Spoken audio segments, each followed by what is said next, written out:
All right. So we will start with today's session with the last topic of circular motion, that is vehicle on a convex over a bridge. Vehicle on a convex over a bridge. हमारे पास एक bridge है which is in the shape of convex. आपको पता होना चाहिए convex and concave shapes दिखते कैसे हैं. तो first of all it depends कि आप देख कहां से रहे हो. फॉर एग्जांपल बहुत सारे और most of us here we are wearing this glasses, है ना, स्पेक्टेकल्स, जिनका नेगेटिव नंबर होगा. नेगेटिव नंबर मतलब negative power. All of you are using concave lens. क्यों? क्योंकि आपको दूर का दिखता नहीं है बेसिकली.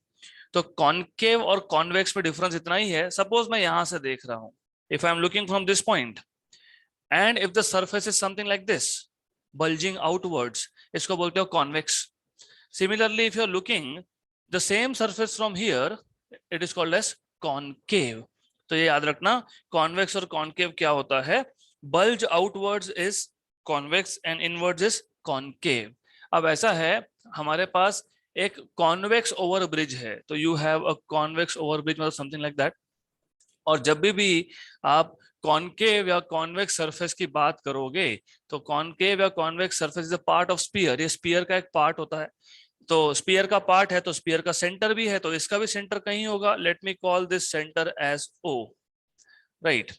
एंड ऑब्वियसली क्योंकि स्पीयर का पार्ट है, सेंटर है, तो सेंटर ऑफ कर्वेचर भी होगा.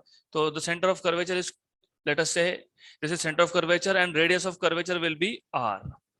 तो ये आ गया आपका radius of curvature R. You can use small R और कैपिटल आर, डजंट मैटर, जो यूज करना है वो यूज करो. देन यू शुड नो, यहां पे हम लोग एक वर्टिकल लाइन ड्रॉ कर देंगे. ये जो एंगल बनेगा इसको बोलेंगे semi vertical angle theta. Now the thing is, हमारे पास एक व्हीकल है. The vehicle is moving on this convex over bridge. तो जो गाड़ी है वो इस कॉन्वेक्स ओवर ब्रिज पे मूव होगा. It will go something like that. Okay. अब before we derive equations here, आपको एक चीज पता होना चाहिए, that is weight of any object, apparent weight of any object is the amount of normal reaction it receives from the surface in contact. मतलब क्या? मतलब फॉर एग्जाम्पल मान लो ये वेइंग मशीन है. वेइंग मशीन क्या करता है? हमारा वेट बताता है. आप मशीन के ऊपर खड़े हो गए and then you see some weight, 60 kilogram, 50 kilogram, 65 something something. तो द आइडिया हियर इज, हो क्या रहा है? हो ये रहा है, आप पे ग्रेविटेशनल फोर्स एक्ट होता है, आप मशीन पे खड़े हो जाते हो, मतलब आप मशीन पे क्या कर रहे हो? एक्शन लगा रहे हो. What is the amount of action? mg. According to Newton's third law of motion, every action has equal and opposite reaction. मतलब ये मशीन आप पे रिएक्ट भी करेगा, तो रिएक्ट करेगा, और वो जो रिएक्शन होता है वो हमेशा सरफेस इन कांटेक्ट को परपेंडिकुलर होता है. यू सी, देखो ये परपेंडिकुलर है ना, कि ऐसा था? No, it is always perpendicular to the surface in contact. Another example, आप बेंच पे बैठे हो, your weight is action on the bench, और बेंच जो आप पे फोर्स लगा रहा है वो होता है नॉर्मल रिएक्शन, वो होता है डायरेक्टली बेंच को परपेंडिकुलर. करेक्ट. तो ये याद रखना कि ये नॉर्मल रिएक्शन को नॉर्मल बोलते ही इसके लिए है क्योंकि ये परपेंडिकुलर होता है. तो this is normal reaction denoted by N और आर, दोनों में से एक. गुड. ये जो नॉर्मल रिएक्शन है इसको हम बोलते हैं एपरेंट वेट. अब एपरेंट वेट का मतलब जो वेट अपीयर होगा that is apparent. The idea here is, अगर आपके पास एक वेइंग मशीन है, आप वेइंग मशीन के ऊपर खड़े हो गए, तो normal reaction is equal to mg, क्योंकि यहाँ पे प्रॉपर बैलेंसिंग है, mg. तो apparent weight is equal to actual weight. This is actual weight, इसको आप बोलते हो actual weight. mg is nothing but the real weight, जिसको हम बोलते हैं actual weight. For you, for me, because we are standing on और sitting on some surface, हमारा weight mg is action on the surface, or the surface is exerting normal reaction तो normal reaction मतलब apparent weight, mg मतलब actual weight, तो apparent weight equal to actual weight होता है इस case में, right. Good. अगर आप वेइंग मशीन के ऊपर खड़े हो and you are inside a lift, अगर आप लिफ्ट के अंदर हो तो 11th स्टैंडर्ड में हमने सीखा था डिपेंड्स कि ये जो लिफ्ट है ये मूविंग है कि नॉन मूविंग है। अगर लिफ्ट नॉन मूविंग है मतलब लिफ्ट रेस्ट पे है तो वापस से आपको यही केस मिलेगा, R इक्वल टू mg। अगर लिफ्ट मूविंग भी है but if the lift is moving with constant velocity मतलब एक्सेलरेशन इज 0, तो वापस आपको क्या मिलेगा, R इक्वल टू mg, मतलब apparent weight equal to actual weight. Clear. अब अगर लिफ्ट एक्सेलरेटेड है, if the lift is accelerating upwards या फिर if the lift is accelerating downwards, तो इन दैट केस आपको दो पॉसिबिलिटीज मिलते हैं। एक तो आपका apparent weight is less than real weight या फिर apparent weight is greater than real weight, depends. तो आपका जो वेइंग मशीन है वो आपको सही रीडिंग नहीं बताएगा। क्यों? Because you are now in accelerated frame of reference. तो point important thing here is, सिर्फ इतना पता होना चाहिए कि नॉर्मल रिएक्शन मतलब क्या, एपरेंट वेट मतलब एज इट अपीयर्स जो हम मेजर कर रहे हैं वो, और mg मतलब क्या, actual weight, real weight, right. Then you should know again, this is very important, apparent weight is nothing but amount of normal reaction that the object receives from the surface in contact।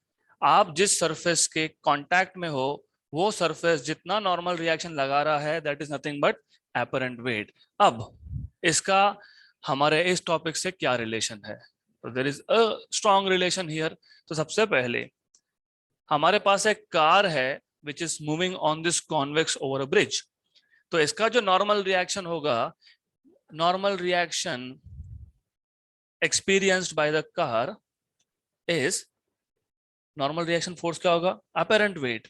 तो apparent weight of the car is nothing but normal reaction which it receives, किससे receive किया है, from the bridge। तो number one, apparent weight of car, apparent weight of car is the amount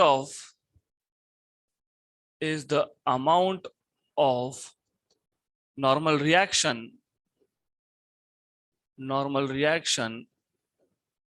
the car receives from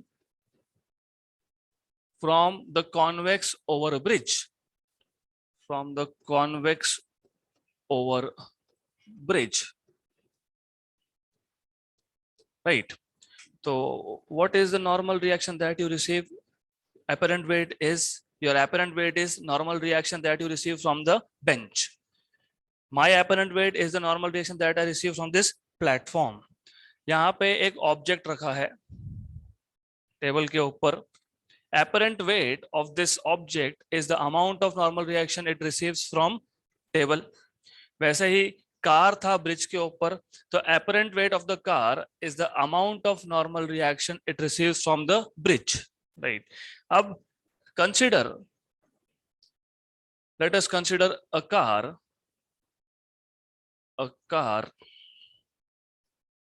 of mass m,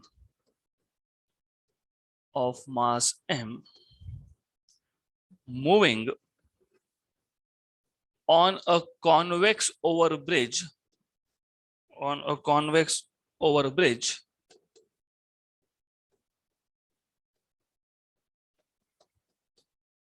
of radius of curvature r,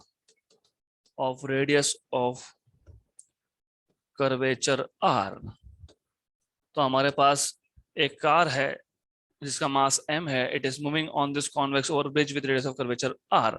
then ये जो car, it will move at some instant of time, it is here. इसको मैं बोल देता हूं, let us call this as point A। तो A point पे जब कार है तो एंगल जो बना विद रिस्पेक्ट टू वर्टिकल, इसको क्या बोलोगे, सेमी वर्टिकल एंगल। अब इसके बाद let us define what is theta, so let theta be the semi vertical angle, semi vertical angle. Then you have normal reaction. यहाँ पे एक normal reaction है. Normal reaction is always normal to the surface in contact. तो ऐसा आपके पास है normal reaction. तो ये you have normal reaction. This is R, normal reaction R. Then do you remember weight of the body mg? इसका direction क्या था? Vertically downwards. तो mg का जो डायरेक्शन है it is vertically downwards over here. तो ये आ गया आपके पास mg. देन अगर ये एंगल थीटा है तो ये एंगल भी यहां पे आएगा theta. Why? Alternate angle. Okay, तो this angle over here will also be theta. अगर ये थीटा एंगल है, ये mg है, तो इस डायरेक्शन में मतलब सेंटर की तरफ मतलब this component I am talking about, ये मिल जाएगा आपको mg cos थीटा. अब देखो कई बार है ना, यू विल बी कंफ्यूज कि cos ही क्यों बोला, साइन क्यों नहीं बोला. बाय डेफिनेशन है वो. What is definition of cos? Adjacent side upon hypotenuse. What is definition of sine? Opposite. Angle को एडजेसेंट होगा तो हमेशा cos होगा, एंगल को अपोजिट होगा तो हमेशा साइन होगा. तो ये आ गया mg cos थीटा. और यहाँ पे क्या आएगा? mg sin theta. इसकी हमको जरूरत नहीं है तो मैं दिखा नहीं रहा हूं. We don't need that component here, उसका कोई काम नहीं है. देन जब ये व्हीकल इस कॉन्वेक्स ओवर ब्रिज पे मूव होगा तो it is performing circular motion. क्योंकि ये कर्वेचर आ गया ना, कर्वेचर आ गया मतलब क्या है? सर्कुलर मोशन है. सर्कुलर मोशन है. नाउ जब सर्कुलर मोशन होता है तो which force is compulsory? Centripetal. Centripetal force का डायरेक्शन क्या होता है? Towards centre. अब यहाँ पे दो फोर्सेस है, एक है टुवर्ड्स सेंटर, एक है अवे फ्रॉम सेंटर. तो मैंने आपको कल भी बताया था, resultant force in this case should be along centre. क्यों ऐसा? क्योंकि अगर इमेजिन, अगर नॉर्मल रिएक्शन ज्यादा हुआ, तो the vehicle will not be able to perform circular motion. ये ऊपर की तरफ जाएगा. The vehicle will jump upwards if normal reaction is more, right? तो हमेशा याद रखना, क्योंकि सर्कुलर मोशन है और सर्कुलर मोशन में सेंट्रीपिटल फोर्स ये कंपलसरी होता है. तो सेंट्रीपिटल फोर्स कंपलसरी होता है मतलब जितने भी फोर्सेस होंगे उन सबका resultant should be along the centre. Along the centre मतलब सेंटर की तरफ का फोर्स ज्यादा होना चाहिए. तो कौन सा ज्यादा होना चाहिए? mg cos theta. छोटा कौन होना चाहिए? r. तो mg cos थीटा माइनस क्या करोगे? r. Very good. तो now you can write here what are different forces. उससे पहले हम एक काम और कर सकते हैं. ये थीटा हमने डिफाइन कर दिया, r को भी डिफाइन कर देते हैं. What is r? Normal reaction. Normal reaction. So you can say from figure we see that necessary centripetal force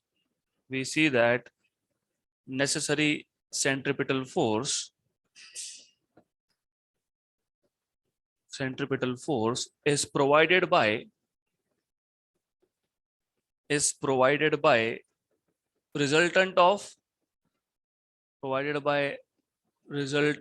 of mg cos theta and r. mg cos theta and r.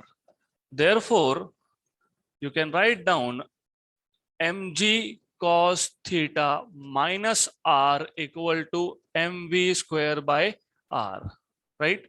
Small r is radius of curvature, capital R is normal reaction. Good. तो मिल गया आपको equation of motion on a convex surface. वापस एक बार बता देता हूं, simple very simple. एक आपके पास कॉन्वेक्स ओवर ब्रिज है. कॉन्वेक्स ओवर ब्रिज पे एक व्हीकल है. व्हीकल पे दो फोर्सेस एक्ट होंगे, mg downwards and normal reaction which is normal to the surface in contact. ये एंगल था सेमी वर्टिकल एंगल थीटा. तो ये एंगल थीटा है तो ये एंगल भी थीटा है. अल्टरनेट एंगल्स है, इसके लिए थीटा है ये. तो mg के दो कंपोनेंट हो गए, mg cos थीटा और mg sin theta. mg sin theta की हमको जरूरत नहीं है इस केस में, तो हम mg sin थीटा लिख नहीं रहे because we don't need it, तो जरूरत नहीं है, तो we will not write it down. तो what do you see, mg cos theta और normal reaction are opposite to each other, एक टुवर्ड सेंटर है एक अवे फ्रॉम सेंटर है, लेकिन क्योंकि जब ये व्हीकल इस ब्रिज पे मूव होगा तो in that case it is performing circular motion, और सर्कुलर मोशन के लिए चाहिए सेंट्रीपिटल फोर्स, मतलब क्या चाहिए, mv स्क्वायर बाय r. कहां से आ रहा है, mg cos theta minus r करोगे, mg cos theta minus r करोगे तो you will gate necessary centripetal force, और mg cos theta minus r ही करना पड़ेगा, r minus mg cos theta नहीं कर सकते, क्योंकि सेंट्रीपिटल फोर्स टुवर्ड सेंटर होता है, मतलब दोनों फोर्सेस का सब्ट्रैक्शन करने के बाद या एडिशन करने के बाद resultant force should be along centre. That is why, इसलिए हमने लिखा mg cos theta minus r equal to mv square by r, where capital R is normal reaction, small r is radius of curvature of the road, bridge मतलब in this case. अब imagine अगर ये vehicle highest point पे पहुंच गया, if it is at highest point, correct, what is the angle then, क्या कितना angle आएगा, 90. यू सी, हम एंगल मेजर ही वर्टिकल से कर रहे हैं, 90 बोलोगे तो यहां पे बोल रहे हो आप, what is this angle, 0, 0, very good. तो at highest point, at topmost position, at highest position, at highest point, at highest position, you will get theta equal to 0. Therefore, what is cos of 0? 1. Therefore, what you will have is mg cos theta is 1 minus r equal to mv square by r. तो ये आपको मिल गया equation when the object मतलब vehicle is at highest position. Good. So इतना ही है इसमें, very simple case, nothing more than this. So this is the end of theory part of first part of this chapter. तो पहला part था आपका इस chapter का, रोटेशनल डायनामिक्स चैप्टर में पहला पार्ट था सर्कुलर मोशन, इसके बाद है रोटेशनल मोशन. उससे पहले we will be solving some numericals. Then again what we are going to do is, हम जब न्यूमेरिकल सॉल्व करेंगे तो याद रखना हम लेवल वाइज जाते हैं. We will also solve practice problem from the book and solve examples from the book. तो let us first start with example number 1. सबका ध्यान यहाँ पे, बुक्स बाद में निकालना, ध्यान यहाँ पे चाहिए मुझे आप सबका ध्यान यहाँ पे चाहिए, here, right. You will be given sufficient time to note things down, so you need to pay attention here. Then we will start with example 1. It is actually example 1.1. थोड़ा printing mistake है, doesn't matter. It is 1.1. A fan is rotating at 90 rpm. It is then switched off. It stops after 21 revolutions. Calculate the time taken by it to stop, assuming that the frictional torque is constant. So basically, before we solve any numerical, हम एक particular format follow करेंगे. सबसे पहले we will note down what is given to us. Then we will note down what we are supposed to find. Then we will write down the required formula. जो given है और जो पूछा है उसमें कोई फॉर्मूला होगा वो लिखना पड़ेगा.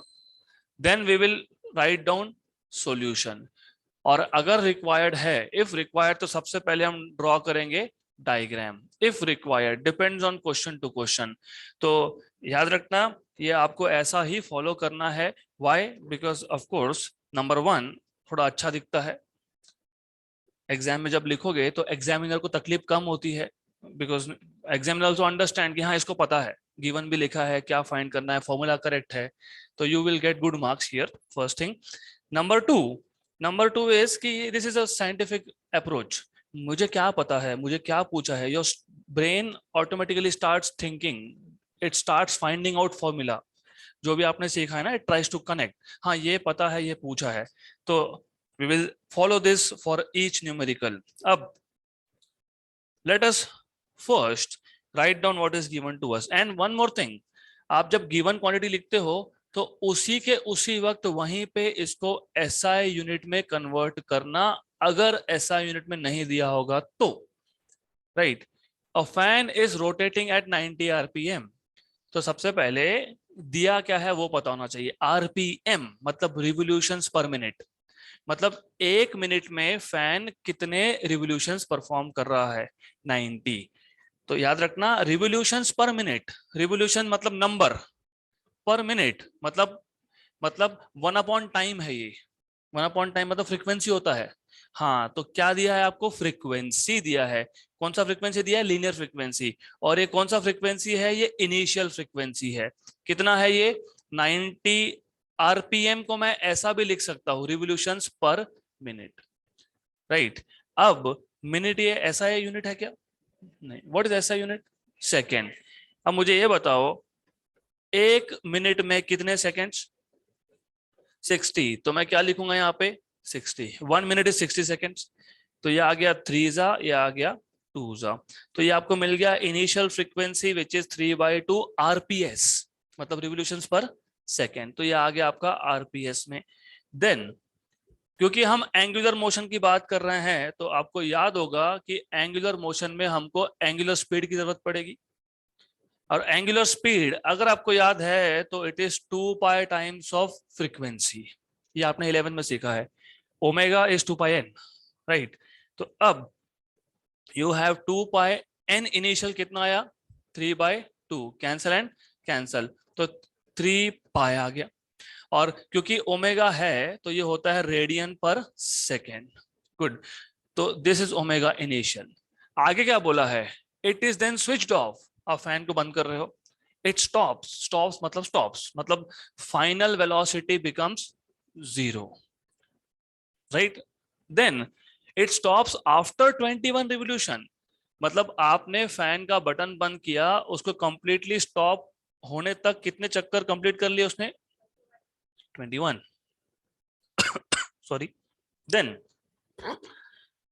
एक चक्कर में फैन कितना एंगल कवर करता है, 360 डिग्री, मतलब 2 पाई रेडियन। तो फिर 21 राउंड्स में कितना करेगा, 360 मतलब 2 पाई मल्टीप्लाइड बाय 21। तो एक राउंड में कितना किया, 2 पाई, और एन राउंड में कितना करेगा, 2 pi N. What is N, 21। Capital N मतलब टोटल रिवोल्यूशंस। तो ये आपको मिल गया यहाँ पे 2 pi into 21, this is nothing but 42 pi radians. तो थीटा मिल गया आपको। आगे क्या पूछा है, पूछा क्या है, calculate the time taken by it to stop, मतलब you are suppose to find out what is the time T it takes to stop completely. Clear यहां तक। तो ये आपके पास गिवन डेटा है और टू फाइंड है। अब कौन कौन से फॉर्मूला आपको लगने वाले हैं, फर्स्ट ऑफ ऑल मैंने आपको पहले ही बताया था कि लीनियर मोशन के सारे फॉर्मूलाज काइनेमेटिक्स के एंगुलर मोशन में एज इट इज आप अप्लाई कर सकते हो। तो अगर आपको याद होगा v equal to u plus a t, अगर आपको याद होगा, और आगे कुछ बोला है यहाँ पे, calculate the time taken by it to stop assuming that the frictional torque is constant. तो जिनको टॉर्क ये कॉन्सेप्ट नहीं पता वो समझ लो। सेकेंड लॉ ऑफ मोशन आपको बताता है force equal to mass into acceleration, मतलब ये कि अगर फोर्स कांस्टेंट है तो ए भी कांस्टेंट है, क्योंकि मास तो कांस्टेंट ही होता है वैसे भी, correct.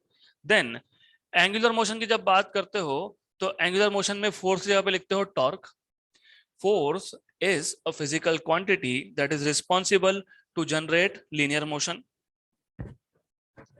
Similarly torque is a physical quantity which is responsible to generate rotational motion.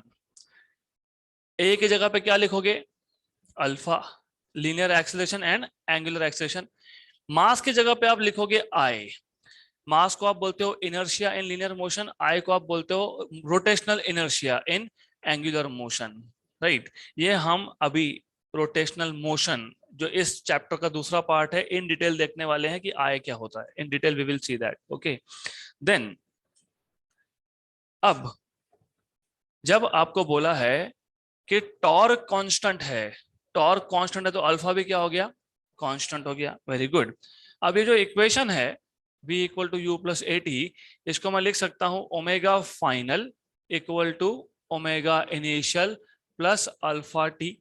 यहां से आप लिख सकते हो omega final minus omega initial equal to alpha t. Therefore you can write down alpha equal to omega final minus omega initial by t, equation number 1। Then अब problem क्या है, problem ये है कि मुझे अल्फा पता नहीं, हमें फाइंड क्या करना था, याद रखना टी, हमें फाइंड करना था टी। तो मैं ऐसा लिख सकता हूं ना, t equal to omega final minus omega initial upon alpha. ये तो पता है, जीरो है, जीरो है क्या, जीरो, यस। ओमेगा इनिशियल भी पता है, यस, पर अल्फा पता नहीं। इसके लिए फिर हम लोग डायरेक्टली सॉल्व नहीं कर सकते, अगर अल्फा पता होता तो टाइम मिल जाता, लेकिन नहीं पता, तो फिर क्या करेंगे। अब एक इक्वेशन से काम होने नहीं वाला। दूसरा कौन सा इक्वेशन है काइनेमेटिक्स का, जैसे आपने यहाँ पे लिखा v equal to u plus a t, ऐसा कौन सा और इक्वेशन है जिसमें v u और a आता है। v square equal to u square plus 2as, इसको मैं अगर एंगुलर फॉर्म में लिखूं तो omega final square equal to omega initial square plus 2 alpha theta, right. Omega final square minus omega initial square equal to 2 alpha theta. तो alpha equal to omega final square minus omega initial square upon 2 theta, equation number 2। अब equation number 1 और equation number 2 दोनों का left hand side है same, तो right hand side भी होगा same. तो from here you can start solving now. तो from equation number 1 and 2, from equation number 1 and 2 you will get left hand side is alpha, omega final minus omega initial by t equal to, इसका भी left hand side alpha है, तो omega final square minus omega initial square upon 2 theta. यहां तक क्लियर। What is a square minus b square, a minus b into a plus b. तो ये आ गया आपके पास राइट हैंड साइड में omega final minus omega initial into omega final plus omega initial bye 2 theta. Cancel and cancel, correct. तो you will have, हमको क्या फाइंड करना था, टी। टी को वहां शिफ्ट कर देते हैं, 2 थीटा को यहां शिफ्ट कर देते हैं, upon omega final plus omega initial. 2 theta कितना आया था, 42 पाई था क्या, 42 पाई, यस। ओमेगा फाइनल कितना था, 0। ओमेगा इनिशियल कितना था, 3 पाई था क्या, 3 pi, yes. This is equal to 2 into 42 pi upon 3 pi. Pi pi cancel, 1 जा एंड 14 जा, 14 into 2 is 28, so you get 28 second as the answer. तो you have 28 second, 28 second आपको मिल गया आंसर में, गुड। तो this is how you are suppose to solve. तो total time कितना लगेगा to stop is 28 second, right. तो वापस एक बार देख लो, गिवन पैरामीटर्स पहले नोट डाउन करो, फाइंड क्या करना है वो लिख लो, and then you are suppose to use formulas.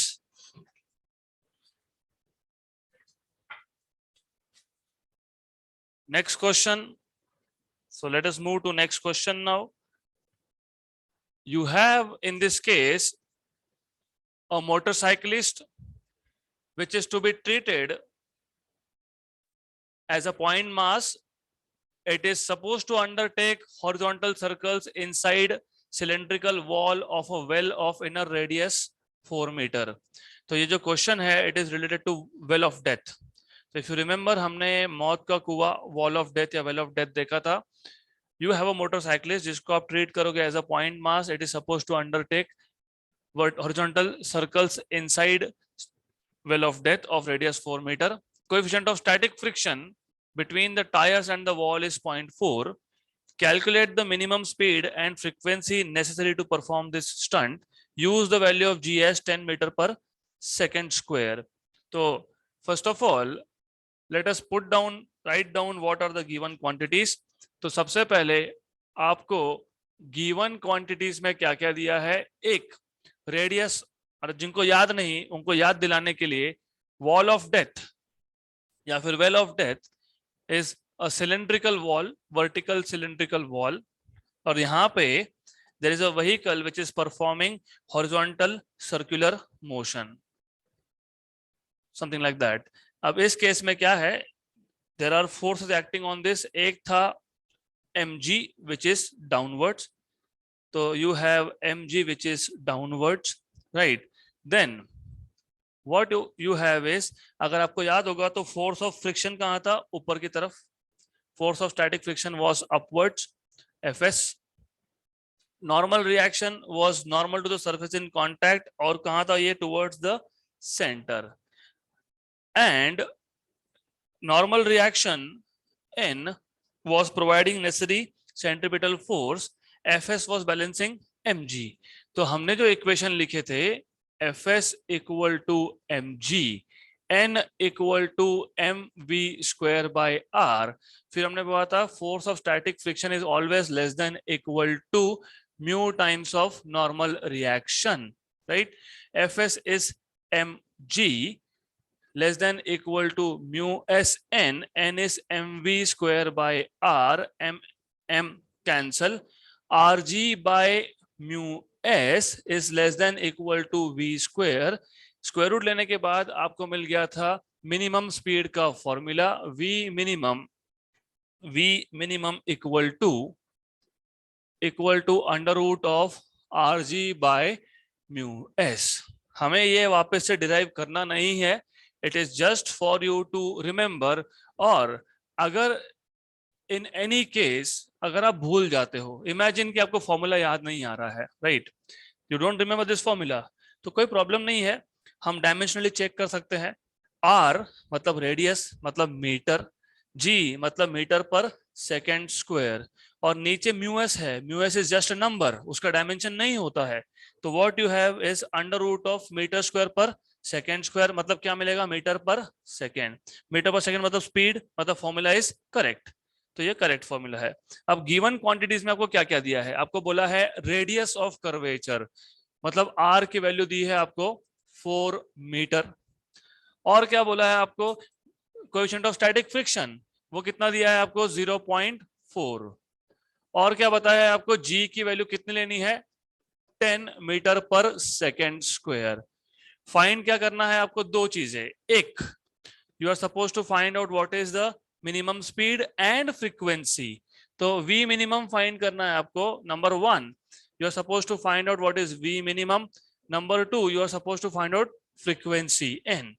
तो formula you already have formula for v minimum, right? और फ्रीक्वेंसी का जो फॉर्मूला है वो भी हमने डिराइव करके रखा है, अगर नहीं याद होगा तो वापस याद दिला देता हूं, frequency is 1 upon time period, right? Time period अगर आपको याद होगा, time is speed is distance upon time, speed is distance upon time, तो time is distance upon speed, distance upon speed, distance upon speed, ऐसा आएगा, right? अब speed क्या है हमारे पास, v minimum, distance in one round 2 pi r, तो distance in one round is 2 pi r। तो फ्रीक्वेंसी फाइंड करना है तो स्ट्रेट अवे आपको ये फॉर्मूला यूज करना पड़ेगा, v minimum upon 2 pi r, correct? Then दोनों फॉर्मूलास मिल गए, तो सॉल्यूशन इज सिंपल। तो पहले केस में आपको directly v minimum equal to under root of R G upon mu S, तो r की वैल्यू आपके पास है 4, g की वैल्यू है 10, नीचे है 0.4, ये 1 जा ये 10 जा, जैसे 40/4 is 10, 4 upon 0.4 is also 10, 10 into 10 is 100, 100 का रूट आता है 10, तो यू हैव 10 मीटर पर सेकेंड, ये मिल गया आपको v मिनिमम।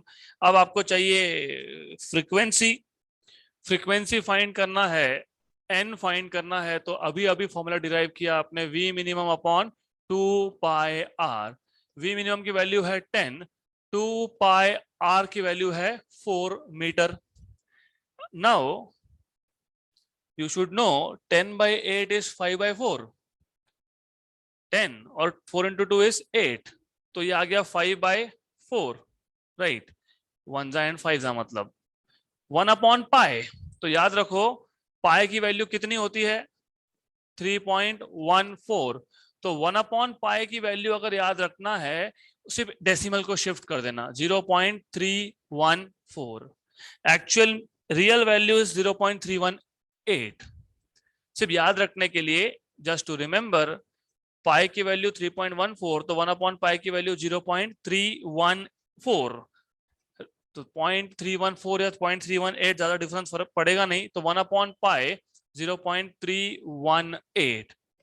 5 by 4 होता है 1.25. 5 by 4 is 1.25 into 0.318. अब रफली करोगे 1.25 into 0.3. What is 125 into 3? 125 into 3 कितना होता है 375. गुड. ये मैं अप्रोक्सीमेटली बता रहा हूं आपको. मतलब ये आएगा 1.25 into 0.3 0.375. तो रफली इट इज 0.375. अगर आप एग्जैक्ट सॉल्व करोगे इसको तो ये आपको मिलता है 0.4. क्या है ये फ्रीक्वेंसी किस में मेजर करते हो रिवोल्यूशंस पर सेकेंड. करेक्ट हो गया क्वेश्चन खत्म. So this is how you are supposed to solve. Next question example 1.3. A racing track of curvature 9.9 meter is banked at tan inverse of 0.5. Coefficient of static friction between the track and the tires of vehicle is 0.2. Determine the speed limits with 10% margin. तो if you remember जब एक curve track होगा then you have basically it is part of a circle. तो उसका radius of curvature r है और वो r की वैल्यू आपको दी है 9.9. तो गिवन पैरामीटर्स में सबसे पहले आपको दिया है radius of curvature equal to 9.9 metre. Then is banked at, क्योंकि जब भी टर्न आएगा तो आप आउटर एज को रेज करते हो with respect to inner edge. तो यहाँ पे एक एंगल बनता है थीटा, इसको बोलते हैं एंगल ऑफ बैंकिंग. वो आपको दे दिया है tan इनवर्स ऑफ 0.5. मतलब tan थीटा की वैल्यू बता दी है 0.5. इसके बाद coefficient of friction, static friction is 0.2. तो this is what you are given so far, right. आपको पूछा है what are the speed limits. तो अगर आपको याद होगा हमने लोअर लिमिट और अपर लिमिट फाइंड किया था. तो ऑन अ कर्व्ड रोड, अगर आपके पास एक कर्व्ड रोड है तो you should have some speed which is called as most safe speed. अगर हमारा स्पीड मोस्ट सेफ से कम हुआ तो vehicle will start coming inside. अगर हमारा स्पीड मोस्ट सेफ से ज्यादा हुआ तो इट स्टार्ट गोइंग आउट. तो इन दैट केस फ्रिक्शन हमारा हेल्प करता है to maintain this motion, right. तो हमने लोअर लिमिट मतलब कम से कम कितना स्पीड होगा विदाउट गोइंग इनसाइड, उसको बोला था मिनिमम. या फिर हमने फाइंड किया था मैक्सिमम, मतलब मैक्सिमम कितना हो सकता है without going out from the road. तो इफ यू रिमेंबर फॉर्मूलाज, आपको फॉर्मूलाज याद होने चाहिए. तो सबसे पहले आपको V मिनिमम, इसका फॉर्मूला याद होना चाहिए. Under root of RG inside bracket tan theta minus mu S upon 1 plus mu S tan theta. और मैक्सिमम के लिए यू हैव मोर और लेस द सेम फॉर्मूला. सिर्फ ऊपर नेगेटिव है नीचे पॉजिटिव है, तो इस केस में उल्टा होगा. इस केस में ऊपर पॉजिटिव आएगा और नीचे नेगेटिव आएगा. तो ये आ गया मिनिमम का, ये आ गया मैक्सिमम का फॉर्मूला. अब जब आप मार्जिन की बात करते हो तो पहले पता होना चाहिए मार्जिन मतलब क्या. हम पेपर पे भी जब लिखते हैं ना, तो in that case if you remember, हम बोलते हैं मार्जिन छोड़ो। मार्जिन छोड़ो का मतलब क्या होता है कि ये उसका लेफ्ट एंड है, तो एग्जैक्टली लेफ्ट एंड से लिखना चालू मत करना, थोड़ा स्पेस छोड़ दो। मतलब लोअर लिमिट से 10% ऊपर रखो, राइट। तो मार्जिन का मतलब समझ लो क्या होगा। अगर आपने एकदम ही मिनिमम स्पीड पे चल रहे हो, मतलब कुछ स्कोप ही नहीं रखा आपने, कल को कुछ गड़बड़ हो गई, फॉर एग्जाम्पल आप मिनिमम स्पीड पे चल रहे हो, इससे कम अगर किया तो क्या होगा, व्हीकल विल गो इनसाइड।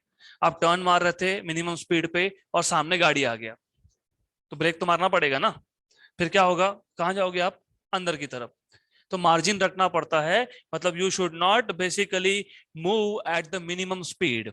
तो मिनिमम स्पीड की जब बात होगी विथ मार्जिन मतलब मिनिमम से 10% ऊपर रहना पड़ेगा, और जब मैक्सिमम की बात होगी तो 10% नीचे रहना पड़ेगा। तो जब मार्जिन की बात करते हो तो you should no in this case with margin, मैं डायरेक्टली फॉर्मूला यहीं बना देता हूं आपके लिए। विथ मार्जिन अगर आप बात कर रहे हो, with margin lower limit, in case of lower limit your speed should be 10% above the margin, above the lower limit. So with margin you should have v1 equal to v minimum plus 10% of v minimum, right? और जब अपर की बात कर रहे हैं, maximum speed की बात कर रहे हैं, तो मैक्सिमम स्पीड से 10% नीचे रहना पड़ेगा। तो with margin if you're talking about maximum speed, तो with margin v max minus 10% of v max, तो v2 equal to v max minus 10% of v max. This is what you need to know. तो याद रखना, lower limit से 10% ऊपर रहना पड़ता है और हायर लिमिट से 10% नीचे रहना पड़ेगा। 10% क्यों, क्योंकि क्वेश्चन में 10% बोला है, 5 बोला होता तो फिर क्या लिखते, 5%। Then you have formulas, you just need to put values and solve this, done. So now case 1 v minimum, पहले v1 फाइंड कर लेंगे, v minimum फाइंड कर लेंगे and then we will find out what is v1. तो v minimum इसका formula था under root of R G, R की value है 9.9, जी की वैल्यू है 10 एंड tan थीटा की वैल्यू है 0.5, इसकी वैल्यू है 0.2 अपॉन 1 प्लस म्यू की वैल्यू 0.2, tan थीटा की value 0.5, correct. This is what you have. Then solve करो इसको। 9.9 into 10 is 99, 0.5 minus 0.2 is 0.3, 0.2 और 0.5 0.1, 0.1 क्योंकि 0.2 मतलब 2 into 10 power minus 1, 0.5 is 5 into 10 power minus 1, ये आ गया 10, ये आ गया 10 power minus 2, तो कितना आया 10 power minus 1 मतलब कितना 0.1, 0.1 में 1 ऐड करोगे तो 1.1 आ गया। देन ऑफ कोर्स ये पॉइंट और ये पॉइंट गया, मतलब क्या मिलेगा, अंडर रूट ऑफ 99 3/11, 1 जा एंड 9 जा, 9 का रूट कितना 3, 3 रूट 3 की वैल्यू कितनी होती है 1.732, 1.7 into 3 कितना होता है 5.1। एग्जैक्ट सॉल्व करोगे इसको अगर, तो एग्जैक्ट वैल्यू मिलेगी 5.196 मीटर पर सेकेंड। ये आ गया आपका मिनिमम स्पीड, इससे कम नहीं चलेगा। विथ मार्जिन की बात करोगे, विथ मार्जिन हमने बोला v minimum plus 10% of v minimum. What is v minimum 5.196, right. मुझे एक बात बताओ, अगर आपके पास 100 रुपीज है, उसका 10% कितना होता है 10, अगर 10 है तो 10 का 10% कितना होता है 1 है तो उसका 10% कितना होता है 0.1, 0.1 का 10% 0.01। तो जब 10% की बात कर रहे हो ना, सिर्फ एक डेसिमल को शिफ्ट करना है, राइट। तो 5.196 का 10% कितना 0.5196, इन दोनों को ऐड कर दो तो 5.196 0.5196, 0.5196, 6, 5, 11, 7, तो आपको मिल गया ये 5.7156. तो with margin it is 5.7156 metre पर सेकेंड. ये आ गया आपके पास lower limit with margin. Similarly for upper limit, अब अपर लिमिट तो और भी इजी है. क्यों इजी है? क्योंकि यहां पे एज इट इज यूज होगा, मतलब ये आएगा 99, सिर्फ ऊपर यहां पे आएगा प्लस 0.5 प्लस 0.2, कितना होता है 0.7. नीचे आएगा -1 माइनस 0.1, 0.9. Very good. तो ये आपको मिल जाएगा. Here you will get V max equal to under root of 99, 7 by 9, 0.7 by 0.9 is 7 by 9, 1s and 11s. तो V max is under root of 77. What is square of 9? 81. What is square of 8? 64. Right. हमारा ये number दोनों के बीच में है. What is square of 8.5? 8.5. 64 के तो ऊपर ही जाएगा. How do you find out square of number ending with 5? क्या करना, समझ लो पहले, कैलकुलेशंस को समझ लो अच्छे से. अगर आखिरी में 5 है तो पहले 5 का स्क्वायर लिख लो. 8, इसका अगला नंबर क्या आता है 9. 8 इंटू 9 कितना आता है? राइट. ये किसका स्क्वायर हो गया? 85 का. हमको किसका चाहिए था? 8.5 का. तो कितना आएगा? 72.25. हमारे पास नंबर क्या है? 77. मतलब डेफिनेटली ये जो रूट है ये 8.5 और 9 के बीच में है. अगर आप, I will directly check what is the value in your text book. तो टेक्स्ट बुक में अगर आप वैल्यू चेक करोगे तो इट इज 8.775. हमको ऑलरेडी पता है 8.5 और 9 के बीच में है, तो ये कितना आ गया? 8.775 मीटर पर सेकेंड. ये आ गया मैक्सिमम. लेकिन हमको मार्जिन के साथ अगर करना है तो V max माइनस, क्योंकि ये मैक्सिमम है तो माइनस होगा बीच में, -10% ऑफ V max. तो इट इज 8.775 माइनस 10% मतलब 0.8775. इसको सॉल्व करो. इसको सॉल्व करोगे तो 7.9 समथिंग समथिंग मिलेगा. Exact answer is 7.896. 7.896 मीटर पर सेकेंड. तो this is how you are suppose to solve this question.